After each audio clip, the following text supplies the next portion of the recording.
Presiden Prabowo Subianto mencopot pejabat sekelas menteri dan wakil menteri di Kementerian Keuangan.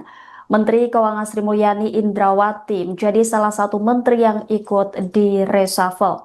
Posisinya akan digantikan oleh Purbaya Yudi Sadewa, bos Lembaga Penjamin Simpanan atau LPS.